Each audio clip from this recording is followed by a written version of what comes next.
As Isabella left the police station, her emotions were still raw, her mind filled with a mix of relief and trepidation. She had taken the first courageous step by confiding in the authorities, hoping they would help bring the perpetrators to justice. But as she walked away, her phone began to ring, the screen displaying an unfamiliar number. Curiosity mingled with a sense of unease as Isabella hesitated before answering the call. She knew she had to be cautious, unsure of who might be on the other end of the line. Taking a deep breath, she gathered her courage and answered, her voice trembling slightly. "Hello?" Isabella spoke, her voice filled with a mixture of apprehension and curiosity. On the other end of the line, a voice spoke, low and menacing. The words dripped with malice, sending a chill down her spine. "You thought you could escape, Isabella? You thought the police could protect you? We have eyes everywhere. Don't even think about testifying against us." Fear clenched at Isabella's heart as she realized that the tormentors were still lurking in the shadows, maintaining their grip on her life. Their knowledge of her visit to the police station sent waves of dread crashing over her. How could they have known so quickly? Were they watching her every move? Despite the fear that threatened to paralyze her, Isabella summoned her inner strength, refusing to let them see her vulnerability. "You won't silence me," she declared, her voice steady despite the tremor of fear. "What you have done is heinous, and I will fight for justice. You can't hide forever." The voice on the other end of the line chuckled, a sound that sent shivers down her spine. "We'll see about that, Isabella. We have ways of making you pay for your defiance. This is just the beginning." After the chilling call from her tormentors ended, Isabella wasted no time in reaching out to the police once again. With a trembling hand, she dialed the emergency number, her voice laced with urgency as she informed them about the threatening call she had just received. The police officers on the other end of the line listened intently, their dedication to her safety palpable. They assured her that they would take immediate action to investigate the call and protect her. Moments later, patrol cars were dispatched to her location. As Isabella made her way home, a mix of apprehension and relief consumed her. She knew that the police were on the case, and their presence would serve as a shield against her tormentors. Upon her arrival, she found her house surrounded by a comforting display of flashing lights as uniformed officers stood guard, vigilant and ready to ensure her safety. With a sense of gratitude, Isabella welcomed the police into her home, where they began their meticulous search for evidence. Every inch was scrutinized, every corner examined, as they worked to gather any clues that could lead them closer to identifying the individuals responsible for her torment. Fingerprint experts carefully dusted surfaces, lifting potential traces of the perpetrator's presence. Isabella watched with a mix of hope and anxiety, knowing that these tiny fragments could be the key to unlocking the truth and bringing her tormentors to justice. In the midst of the search, the officers provided reassurance, their presence a source of comfort amidst the turmoil.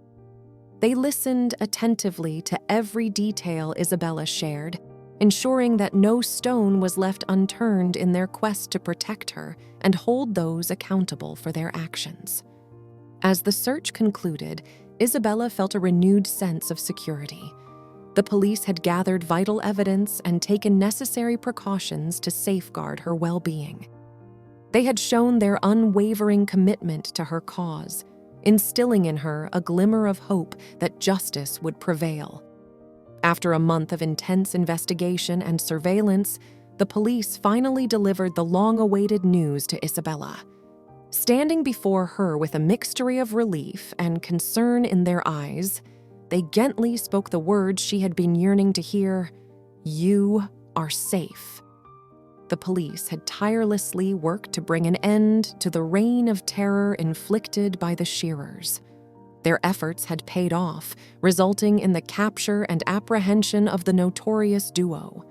The threat that had loomed over Isabella's life had been extinguished, and the streets of Veridonia were no longer plagued by their malicious presence. With the shearers behind bars, the police determined that the need for constant monitoring of Isabella had diminished. They assured her that she could now resume her life without the weight of constant surveillance. It was a testament to the progress made in bringing justice and restoring peace to the community. While the police were relieved to deliver this news, they also recognized the emotional toll that Isabella had endured. They offered her support and resources, encouraging her to seek therapy and counseling to help navigate the aftermath of her traumatic experience. The police made it clear that they would continue to be available to her should she ever need assistance or further protection. As they bid farewell, the police assured Isabella that they would remain vigilant and prepared to respond swiftly to any potential threats. They emphasized that the safety and well-being of the community remained their utmost priority. With a final nod of reassurance, they left Isabella to rebuild her life, confident that she could move forward with strength and resilience. From that day forward, Isabella embarked on a journey of healing and recovery. The police's words of assurance echoed in her mind, providing a glimmer of hope in the face of the darkness she had endured. 2 months had passed since Isabella had received the reassuring news from the police that she was safe. She had been slowly rebuilding her life, finding solace in the support of her loved ones and the strength she had discovered within herself. However, on this particular day, as Isabella found herself in the peaceful embrace of the park, a sense of unease began to creep over her. As she stood among the swaying trees and vibrant flowers, her phone buzzed, alerting her to a new message. With cautious curiosity, she picked it up and read the words that appeared on the screen. "You will pay the price." The message emanated an ominous energy that sent shivers down her spine. Isabella's heart skipped a beat, her breath catching in her throat. The tranquility of the park suddenly transformed into a sinister battlefield of uncertainty. The words seemed to hang in the air, echoing with an unspoken threat, leaving her feeling vulnerable and exposed. As she stood there, trying to process the chilling message, a woman approached her. There was an unsettling air about her, as if she carried a hidden agenda. The woman's voice, dripping with a mixture of authority and menace, conveyed a sense of sinister intent. As Isabella stood in the park, her heart pounding with fear, a woman suddenly approached her, her face contorted with anger and malice. Without warning, the woman's hand swung through the air, connecting with a sharp slap against Isabella's cheek. The stinging pain radiated through her face, leaving her momentarily stunned. Before Isabella could react, the woman's grip tightened around her arm, her fingers digging into her skin with a forceful grip. With an intimidating tone, the woman hissed through clenched teeth, "You will pay for what you've done! Get in the car!" The words hung in the air, laced with a threat that sent chills down Isabella's spine. The car, a sinister presence with its darkened windows, seemed to loom in the background, ready to engulf her in a world of unknown danger. As Isabella's world spun in a whirlwind of fear and confusion, she found herself being forcefully placed inside the car, her freedom slipping away with each passing moment. The engine roared to life, drowning out her cries for help as the vehicle sped away, leaving behind the safety of the park. The drive felt endless, the passing scenery a blur of uncertainty. Isabella's heart pounded in her chest, her mind racing with questions of where they were taking her and what awaited her at the end of this harrowing journey. The silence in the car was deafening, broken only by the occasional muffled conversation from those who held her captive.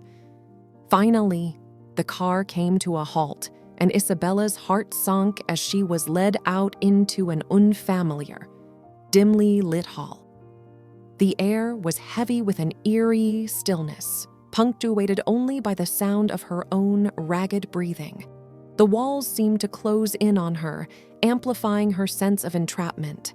As her eyes adjusted to the dim lighting, Isabella's gaze fell upon a menacing sight, a large iron barber chair positioned in the center of the room. It loomed before her, its cold metal surface reflecting the flickering light. But it wasn't just any chair, for it was adorned with restraining belts, a macabre addition that sent shivers down her spine.